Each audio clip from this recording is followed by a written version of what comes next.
Good day, dear listeners. Steve Preda here with the Management Blueprint podcast. And today I have with me here Andy Neillie, the owner of Aqua-Tots Swim School of Central Texas. He's also the principal of the Neillie Leadership Group.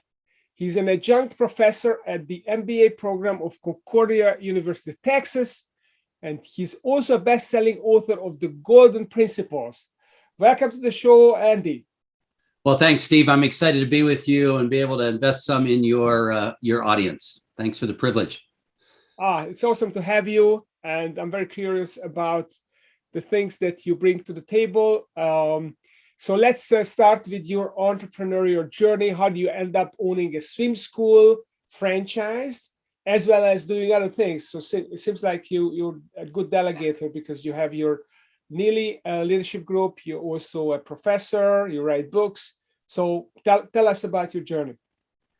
Well, I suspect, like some of the folks that may be listening in, I'm not sure when I got done with graduate school that I purposed to be an entrepreneur. Steve, at some level, I just couldn't work for other people very well. And so I bounced around a bit. That probably is not the best thing for career, but two things happened over the last, really at this point, 25 years. One, I worked for a couple of really bad bosses, and it just ignited in me that nobody should work for a bad boss. And so the Neillie Leadership Group was the fruit of that frustration I had with poor performing managers. The Blues Brothers, if we remember that old movie, they thought they were on a mission from God. In some respects, Steve, I'm on a mission from God that is no bad bosses. And then, as you know from our prior conversations, the interesting thing about Aqua-Tots of Central Texas is we are simply a franchisee of the largest network of swim schools in the world. But once again, it's almost an accidental stumble. Our daughter was one of the original Aqua-Tots when a young lifeguard showed up in our backyard pool more than 25 years ago and taught our 2-year-old and a bunch of kids from the neighborhood and church to swim. Mr. Ron and Miss Jane, his girlfriend, the 2 lifeguards, taught swim lessons in our backyard swimming pool. Fast forward almost 30 years later, and that little 2-year-old daughter of mine is now in her 30s. And Mr. Ron Sierro is the master franchisor of the largest network of swim schools in the world, Aqua-Tots, and one of my dear friends. Our little girl was the flower child in their wedding. Ron and I lived life together. We became best friends. He turned his backyard model into an indoor, year-round, shopping-based center model. And about 12 years ago, we had relocated to Austin. We lived in Phoenix, where he was. About 12 years ago, he reached out to us and said, Andy, you're in Central Texas. You know the business. You helped me craft the business plans. Why don't you bring it to Central Texas? And so, Steve, we did. And the proud thing I am to share with you, even in last year where we were still impacted by COVID for the first several months of the year, our small swim schools in Central Texas did almost 100,000 swim lessons for little kids. So I kind of backed into both halves of my life, but I backed in with passion and love what we're doing. That's awesome. So how do you share your time? How much of your time still goes into Aqua-Tots and as opposed to your leadership practice? I mean, in a perfect month, it's 50-50. It never quite works that way. Last week, I was on the road for Neillie Leadership Group all week long. I started my week in Des Moines, Iowa, and I ended my week in Ontario, California. But that was the longest week of flying for me in the last 3 years. Obviously, during COVID, none of us were flying much. I've started to travel on behalf of clients again, but now I'm back in the office most of this week, and I've already been hard at it with emails. We're expanding and adding our 5th location, and so I'm working with general contractors and lenders and equipment and the supply chain constraints that you've talked with some of your people about and how to manage those types of things. So I've got my Aqua-Tots hat on mainly this week. I had my Neillie leadership, but Steve, it's not a disconnected thing for me. When I'm working out of my home office on Aqua-Tots, I get to lead a team of managers. When I'm working with the Neillie Leadership Group team, I get to help other leaders lead managers better. And so for me, it's a seamless weave. I don't have to turn one brain off to turn the other brain on. I love what I do. No, it seems like you are practicing. You must be practicing what you're preaching, because you're already opening the 5th location on your LinkedIn. I was still at the 3rd location. I'm glad I didn't mention it in the intro. So congratulations for that.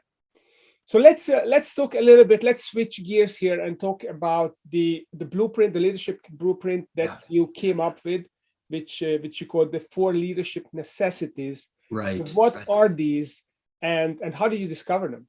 Yeah. So Steve, when I was doing my doctorate studies, I was also flying on behalf of Neillie Leadership Group clients. As I told you, I had a couple of bad bosses early on in my career, and it just ignited a fire within me, as not just what makes a bad boss, but what makes a good manager turn into a high-performing leader. And boy, a wealth of books have been written on that. People have been thinking about good servant leadership, from Marcus Aurelius and Jesus Christ. There's probably nothing new under the sun. But as I tried to distill what was my voice around that, I recognized good leaders, not just managers, but managers that desire to turn themselves into high-performing leaders. There's a simple construct. It's not easy to execute, but there's a simple construct. First of all, they are people of conviction. They've got vision. Their people have their heads down, but if they're good leaders, they're looking up and out. You and I've talked about that a bit because of your passion and the book you just published and where you're going, trying to influence more and more people. Conviction is the first thing that separates a leader from a manager and a team player. And then the other thing is the level of competence. I work a lot with frontline managers who are in their first promotion. They had been a team member, maybe a team lead. Now they've got 7 to 10 people underneath them, and they need to execute. That's why they're in a leadership position. So they've got to bring some competence to the table that allows them to have their team excel. So that's the second one: conviction, competence. Steve, the third one I don't think should surprise any of us, particularly in 2022 with all of the news that seems to roil the press regularly. If you're going to be a good leader, you have to be a good person. And so the whole area of character, and you'll never be a better boss than you are a person. What's that old saying, Steve? I think people join organizations for the job. They leave because of their bosses. And typically it's, honesty, fairness, not self-focused. The character of a leader is what sets them apart. And then the fourth necessity of the 4 leadership necessities, we've got conviction, we've got competence, we've got character. The fourth one, Steve, I wrestled with for a long time. How do I capture what I see happening in people like you that are leading teams well, others that are leading teams well? For a while, I called it communication, but it was more than communication. For a while, I called it correspondence, because they were aligned with their people. And finally, Steve, I recognized what's really going on. It's an old word, but the word covenant, and while we don't use it much anymore, the word covenant is a powerful word. In fact, here in the state of Texas, where I live, if you're going to get married, you enter a marriage covenant, and that entails 2 aspects. The first one, obviously, is the personal side, the love and affection. There's a deep personal relationship. But also, if you're legally going to be married in the state of Texas, there's an official form that you have to fill out and send into the Secretary of State. There's a formal relationship as well as a personal relationship. And when I finally got my hands around that, I recognized that's what good leaders do. They are for their people, and they also organizationally lead things well. So the simple construct is conviction, competence, character, and covenant. Now, it's a simple construct, but it's similar to your pinnacle construct, where I think the devil is probably in the details at times. Yeah, that's fascinating. As you were explaining these 4 C's, I thought about the 3 elements of rhetoric, of speech, where you have ethos, pathos, and logos. Ethos is the character, pathos is the passion, the conviction perhaps, and then the logos is the maybe it's the competence, it's the content of the speech. Yeah, could be. Yeah, So, yeah. That's well, really that's interesting, Steve. Most business people don't really know the 3 rules of rhetoric. But again, I would say my leadership necessities, I have not discovered anything new. I suspect good leaders over the years. Norman Weitzkopf, Schwarzkopf, during Desert Storm 20 years ago now, talked about, to lead anybody into battle, they've got to be a person of character and competence. Others have talked about the 3 C's. The thing that I layered on when I recognized this concept of covenant, it puts the whole package together. Yeah, no, I was going to say that I really like that, because that moves the individual leadership into maybe it's an interdependent leadership where the leader is not just standing out there and making a speech and making it a one-way communication, but it's a two-way communication. Exactly. It is a relationship. You're all in the boat together. Yeah. So I love that. That concept. Yeah. So how does that show up in practice? So when you are, building your company, the Aqua-Tots Texas, now 5th location coming up, how do you leverage these C's in order to make this company grow and prosper and have a healthy culture? Yeah. So the bad news about that is I live in Texas, which has statistically some of the worst news around childhood drownings year in and year out. And so, Steve, part of my job is to remind everybody how important our work is. And you and I are on this Zoom session together in the late spring this year. We've already had more than a dozen childhood drownings here in Texas, and we typically end up, because of the hot season in front of us and the water access that everybody has with the Texas coast and all of the rivers and streams and backyard pools because of the heat, we typically end up with between 75 and 90 little kids lose their lives every year in backyards, on lakes, in bathrooms. Steve, I hate that, but I'm also passionate about that. And so part of my voice into our very busy managers who are struggling with staffing and dealing with parent complaints and working with chemicals and HVAC systems and keeping the place clean and doing search engine optimization, they've got their heads down doing all these things. And I meet with our management team by Zoom call every Tuesday, and we spend an hour talking about the business. And I often am bringing them back to the why of what we're doing. It's a hard job. Boy, at times it's a thankless job. You have little children crying behind the class, just like little kids cry when you put them in a safety seat in the car. It's a challenging job, but it's got to be done. You have kids crying. You have parents that have unreasonable expectations. You've got supply chain disruption for chlorine and acid. It's a hard job. Part of my job is to remember and remind them regularly that we are doing important work, that I tell them regularly, there are kids, Steve, who haven't drowned in Texas because of the work we did. We'll never know their names because they weren't in the news. So I think a part of that. Now, here's the interesting thing, Steve, and perhaps some of your audience will be interested in this. While I was a high school swimmer, I was never a very good swimmer. I was always the guy that was like at the end of the bench. We've been around water our whole lives, but I did not have a burning passion for water safety 15 years ago. But I had a close friendship with Mr. Ron, the lifeguard, and I knew what his passion was. And when he invited my wife and me to join the movement here in Austin, I started getting my hands around it.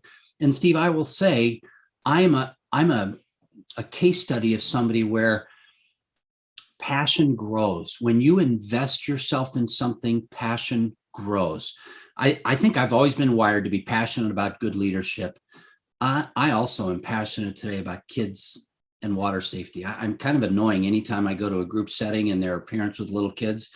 After we do the pleasant introductions, I'm talking to them about what are they doing to keep their kids safe in the water. And so part of this was a good lesson for me that, we read a lot on LinkedIn and other places around, you got to be a passionate leader and you watch motivational videos, and sometimes people just don't have it. I want to let your listeners know passion grows when you invest yourself and get connected and dive deeply into something. If it's a worthwhile business, if it's a worthwhile NGO, if it's a worthwhile association, in my case, if it's a worthwhile franchise, and you fully dive into it, your passion will grow. I am pretty passionate about water safety these days. Yeah, no, that's awesome. It's obvious. It shines through. Your passion shines through. I completely agree that that the more you dive in, I have experienced it myself, and what drives that is my curiosity. So if I'm curious about a business, I'm going to want to learn more about it, and then I'm going to get more passionate, and then I can bring it to my client. And it's an important thing that we choose our clients, our client businesses that we can be passionate about. We can be passionate about. I would be very passionate about working for a tobacco company or maybe a spirit company, but I'm definitely passionate about professional services firms. So, so that's the conviction piece. What about the competence and the character? So, are these things have to be there? So it's all about hiring and selecting the right person, or is there something? Do you have a process for bringing this out of people, getting them more pumped up about building their competence, or you training them, and the character piece? Is this something that can be nurtured at this stage? We are talking about adults. Or great question. How does that great go? question. Let's talk about them both briefly. In fact, I suspect you should be the one that's being interviewed when we talk about the competence piece, the execution, your models and the models that you've taken a look at. Here's the thing that I recognize. People that have moved into management, that aspire to move into senior leadership, they need to be have competence broadly in three areas: people, projects, and profits. And when they drive those three, well, and I think that's some of your language. I may have learned that language from you. So what they've got to recognize is Marshall Goldsmith's old book, What Got You Here Won't Get You There. The competence that's required of a leader is different than the competence that's required of a frontline worker. Character, Steve, I shared with you briefly when you and I chatted a while back. I was leading a training session for a Fortune 500 company a number of years ago. And I saw the impact of compromised character in one afternoon, within 10 minutes, destroy a person's ability to lead. Just let me tell you very quickly. In fact, my perspective, I ended up calling it, we all know, we've all heard and we've seen on the news the idea of an interstellar black hole, a huge star that collapses. And in fact, it's collapsed so much on itself that the gravity is so great that even light can't escape at 186,000 miles a second. And so astronomers call it an interstellar black hole. You can't see the black hole. The way they see them out in the heavens is through very powerful telescopes. They see the things that the black hole is impacting around it. That's the only way you can really see a black hole. Character flaws are like personal black holes, where the things that we think are hidden, they have a way of showing up. So I was consulting with this firm, more than 10 years ago now, Steve, and I was leading a discussion around sales management. And we were talking about the WIFM, that language that all of us are familiar with, what's in it for me. And I had a flip chart up behind me. And so I just turned around and wrote WIFM on the flip chart. And at that point, one of the 2 or 3 managers that was in there with their frontline workers started laughing. And he leaned over and whispered to somebody. And I have to tell you, Steve, I'd like to think I'm good at what I do, and I can manage content and inspire people and manage a training environment. I lost control for a couple minutes, and I couldn't quite tell what was going on, but there was this ripple of disgust, this ripple of disappointment, this. And Steve, I'm almost embarrassed to tell your listeners, but here's what came out that afternoon. There's a website that has similar initials to WIFM that nobody should be on. But this manager was on it without anybody knowing it. But when he saw me write that up, he connected dots that nobody else would have connected. He brought it to the forefront. All of his team realized what he had been about when he didn't think they knew what he was about. He lost the ability to lead that team right there. And I think you and I could tell stories to your listeners of any number of business leaders who may have been competent, may have been people of great conviction. They may even have had part of the people equation, the covenant equation, right? But they were not fair. They were not other oriented. They were not honest. They were loose and free with facts and reality, and ultimately it compromised their ability to lead. So I became pretty convicted about that. You and I talked. My faith is very important to me, and this is undoubtedly anchored in my strong conviction that there's got to be a moral underpinning to this. But just as importantly, in the practical world, this manager lost his ability to lead that day, just like that. Interesting. What about the covenant? How does that work, and what kind of covenant, and what does it? What is the commitment that the leader makes to the group? Obviously, you can't guarantee lifetime employment, promotion. I mean, things are often out of the hands of the leader. What is the content of that covenant? I will tell you, Steve, that's a good question. I think I've wrestled with this necessity more than any others because of what you just said. You know, when you and I spend time on LinkedIn, boy, particularly in the last couple of years, all over LinkedIn are these inspiring business leaders that say, hey, I treat my team as a family. We're all family. And on the one hand, I appreciate what they said, but Steve, if we're in business together, we're not a family. We're a team competing to win. And we may not even be competing against our competitors. We just may be competing against ourselves last quarter or last month or last year. We're not technically speaking a family, but we are a team that's competing to win. And once I understood that, I began to realize that the best leaders, it is about the personal side. And so self-sacrifice, this whole idea of servant leadership that Robert Greenleaf brought to the market, more than 30 years ago now, and the concept of stewardship, where I have a greater good that I'm serving, whether it's shareholders or stockholders or whether it's the greater community. I have a responsibility as a leader to be viable into the future. And so part of what I've got to do is lead my business well, which means I need to lead my people well. And I think particularly in the last couple of years, as the hardships around us have really focused in on this powerful concept of workplace empathy, I think a lot of us are thinking about that a lot more than we ever have.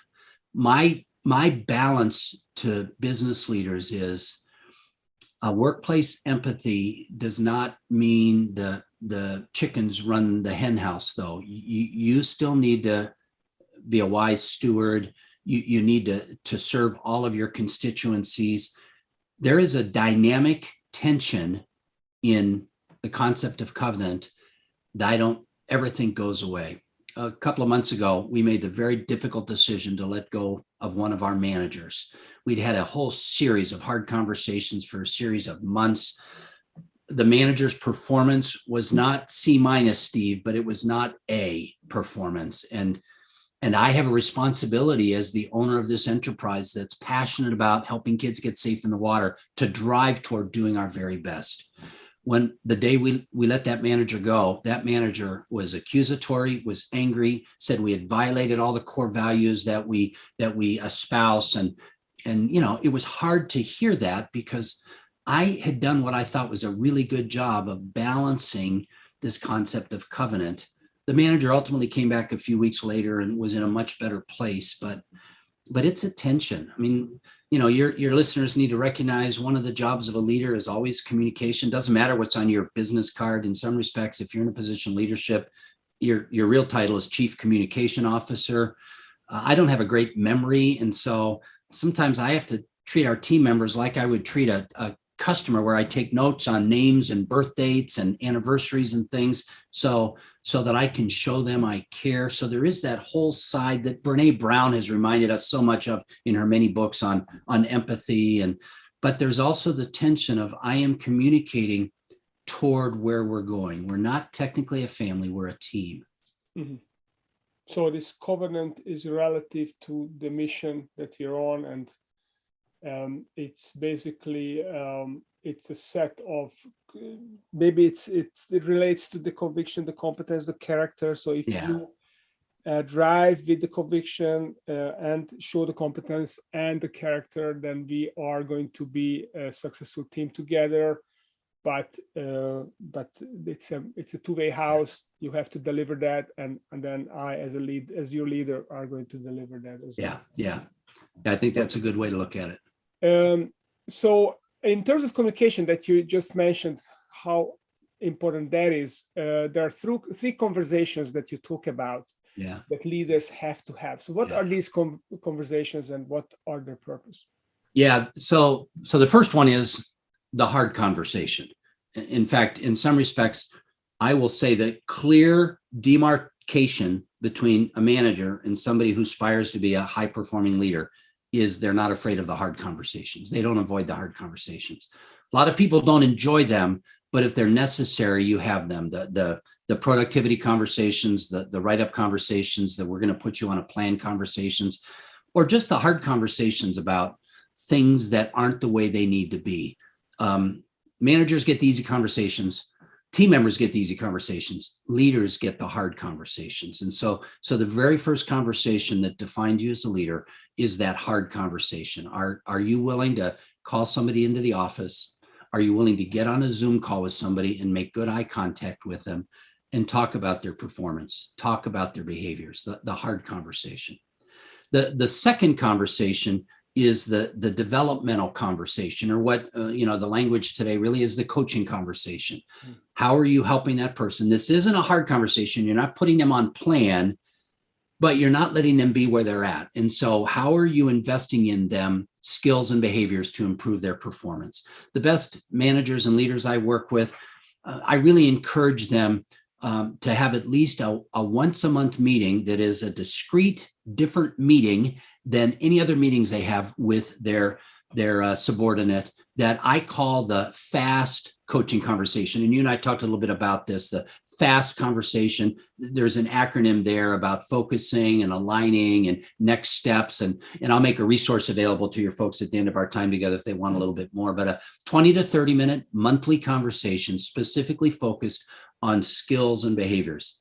So if the first conversation is the hard conversation to move away from something bad, the second conversation is the developmental, fast coaching conversation to improve moving into the future.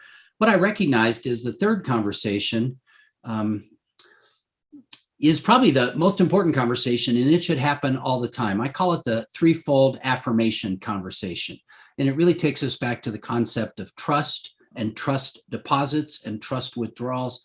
You and I as leaders, Steve, we just need to find a way to help people celebrate little successes and big successes.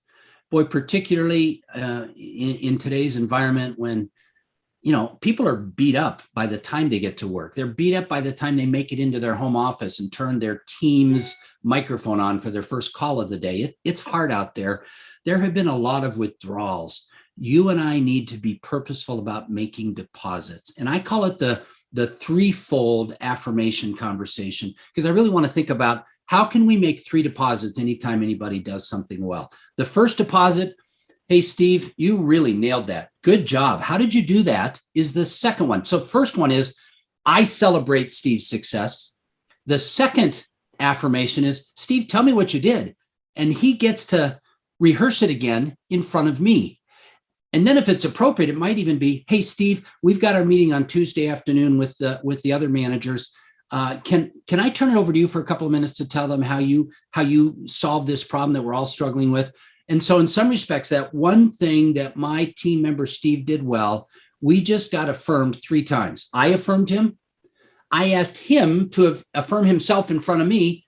And then if appropriate, I asked him to tell the story for other people around him so that they can learn from him. The threefold affirmation conversation. And while it's probably got less of a model around it, I think it's probably the most important of the 3 conversations leaders have with their team members. Mm-hmm. And once again, you and I talked, I'll make a resource available to your folks at the end of your podcast where they can download an ebook that's got a little bit more definition and some worksheets around each one of those conversations. Yeah, I like that. It's a really good mental checklist, basically, what is the hard conversation that we have to have. We can't avoid it. It's not going to be fun, but we owe it to even the person that we are coaching, because we owe it to give them the feedback so that they can improve. Then also help them grow and figure out how they can grow and how we can help them see that. And then the affirmation and essentially sharing the best practices across the team and giving the spotlight for the person so that they get the reward from their peers of having done a great job. It's a great mental checklist to have. Yeah. Well, and going back to the hard conversations for a minute, I did a bunch of research around this several years ago now. There are 13 best practices for holding a hard conversation. And Steve, I struggle with that because I think you and I both know people can remember 3 or 4 or 5. And so you always try to build a model of 3 or 4 or 5. But I was being really honest to what I was seeing out there in the market. I was seeing out there in research. I was seeing out there in clients I was working with. And if you're going to have a hard conversation, there's just a baker's dozen, 13 things you need to keep in mind. Things like, get all your ducks in a row, make sure that you're well prepared. Don't die on any small hills. Sometimes it's okay to lose a battle if you've got the bigger war in mind. If it wasn't written down, it didn't happen, document things. So once again, if your listeners are interested, I'll be glad to share in that ebook, those 13 best practices.